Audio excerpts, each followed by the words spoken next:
দুই তারকার নাম এক হলেও অবশেষে দীর্ঘ ১৫ বছরের আইনি লড়াইয়ের অবসান ঘটেছে তাদের মাঝে। অস্ট্রেলিয়ার সিডনি ভিত্তিক ফ্যাশন ডিজাইনার কেটি পেরি ও বিশ্বখ্যাত মার্কিন পপ তারকা কেটি পেরি একে অপরের বিরুদ্ধে করেছিলেন পাল্টাপাল্টি মামলা। সম্প্রতি সেই মামলার রায় দিয়েছে আদালত। তবে শেষ পর্যন্ত জয়ী হলেন কে? বিস্তারিত প্রতিবেদনে।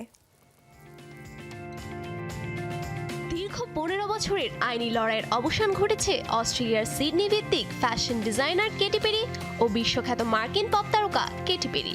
সম্প্রতি অস্ট্রেলিয়ার সর্বোচ্চ আদালত এক ঐতিহাসিক রায়ে জানিয়েছেন ডিজাইনার কেটি পেরি নিজের নামেই পোশাক বিক্রি চালিয়ে যেতে পারবেন।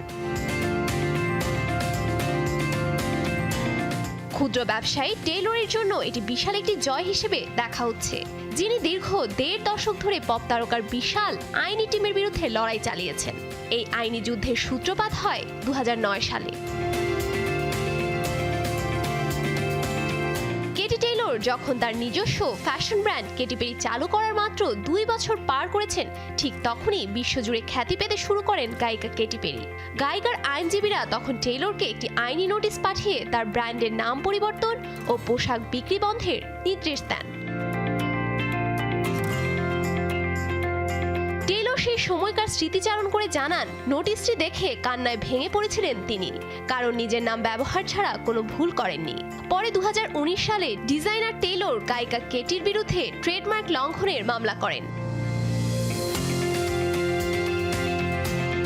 যদিও নিম্ন আদালতে প্রথমে হেরে গিয়েছিলেন তিনি এবং তার ট্রেডমার্ক বাতিলের আদেশ দেওয়া হয়েছিল, তবে সম্প্রতি সেই রায় উল্টে দেন অস্ট্রেলিয়ার হাইকোর্ট।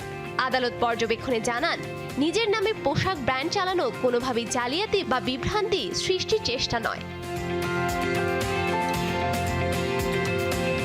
দীর্ঘ এই আইনি লড়াই শেষে অবশেষে স্বস্তির নিঃশ্বাস ফেলে টেইলর জানান, এটি কেবল তার জয় নয়, বরং ক্ষুদ্র ব্যবসায়ীদের অধিকার রক্ষার বড় একটি উদাহরণ। তার মতে এখন থেকে কোনো ভয় বা অনিশ্চয়তা ছাড়াই তিনি তার ব্যবসা এগিয়ে নিতে পারবেন। Safura Afrin, showbiz tonight.